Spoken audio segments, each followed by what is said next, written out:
I struggle to finish sentences sometimes. I just can't see the end of it.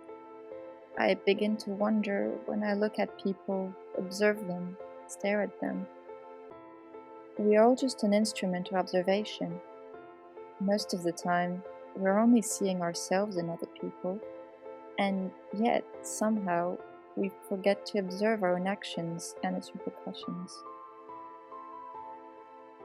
We live by an endless flow of moments, which occur like a steady stream of a river, gentle yet suffice enough to make a definite alteration to your reality. Some are phenomenal, while some are as bitter as they can get. We get so rooted down to our beliefs that we sometimes choose to alter reality. But is it really a choice? Do we really create these moments? Are we all a part of a big picture?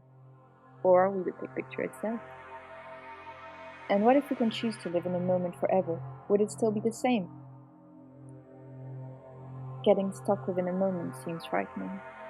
It's like falling into a dream within a dream, only this time it gets worse. Imagine being stuck in a moment forever.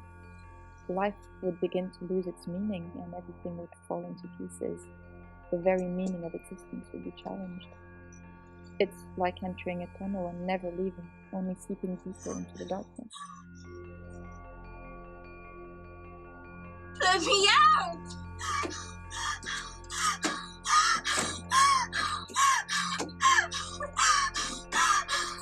Please let me out!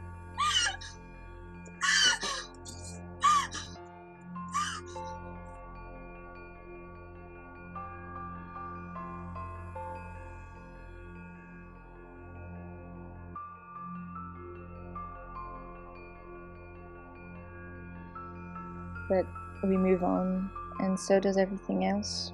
Just like the gentle flow of a river, subtle yet suffice enough to bring us closer to a notion of experiences. Every day, we live our lives trying to sail through the good times and the bad. We sit back, relax, when the sea is calm and when the sun is shining bright. The sun makes everything gleam and glitter, while leaving that subtle hint of warmth. We hold on tight during the storms, and holding on to everything we have to get through the dark night, hoping to reach out to the first ray of light in the morning.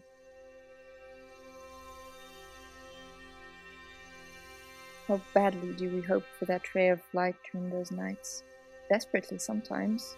While some of us go ahead and reach for it, there are some who are left behind in the bewildering darkness, left all alone with their sorrow and pain and nothing to hold on to.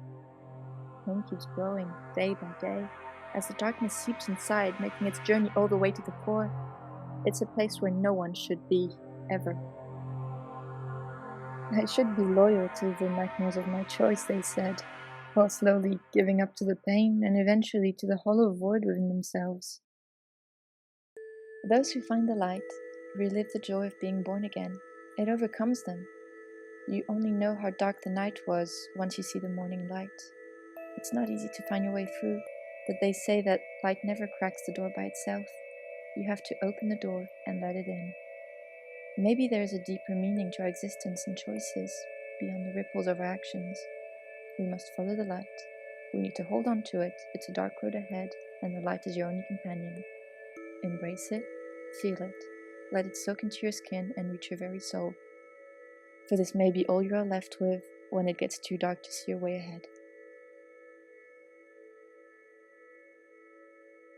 It is said that solitude is the birth of creativity among the devils that lurk around. Dangerous place though, solitude. When you have spent enough time alone, you start realizing the way you think, from the very creation of the thought to its eventual dissimulation into ideas. Loneliness can be a really tricky choice. You never stop thinking when you're alone. It accompanies you everywhere. So then, are we really alone? Or are we just with ourselves when we are away from people?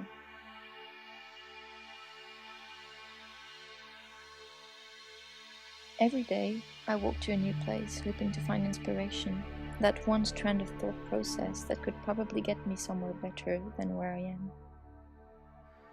But at the end, the light goes away and the darkness takes over, and it's time to find my way back home. At times, it gets a little too dark. It's scary. I struggle finding my way home. It's a feeling that I cannot describe. Like someone is staring right at you through the darkness. But you can't tell where they are. I live in a constant fear of being attacked sometimes. It might sound ridiculous, but it's my truth. It's like the monster under my bed never left. It's still there. I know it is. I can feel it. Sometimes it gets too close to give me tremors, like falling into a black hole, never reaching the bottom.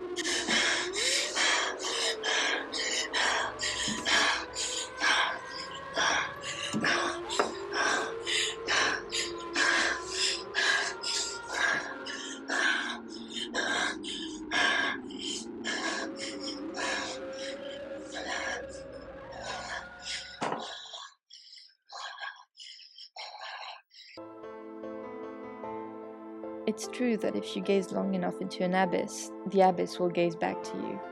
I know this because I feel it. Whispers, creeps, sensations, voices, you name it, I've got them all. I wonder if anyone else can even feel this paranoia. Its very existence or the root cause of it. You feel like talking to people about it.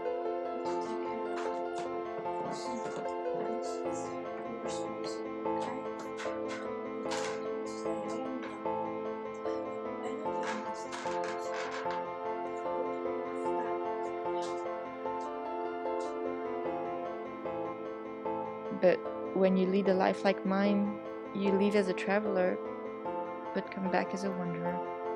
Alone, scared, submissive to your emotions, even frightened at times because you know it in your heart that there is someone staring back at you from the dark. You can spend your life trying to find who that is. Well, at least I did.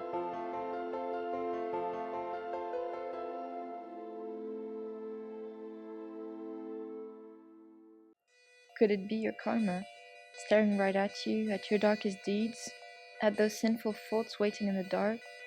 It puts you through an endless guilt trip, like being trapped in a maze for infinity, like being trapped in an endless hollow space inside your mind with no windows, no view, nothing but the guilt.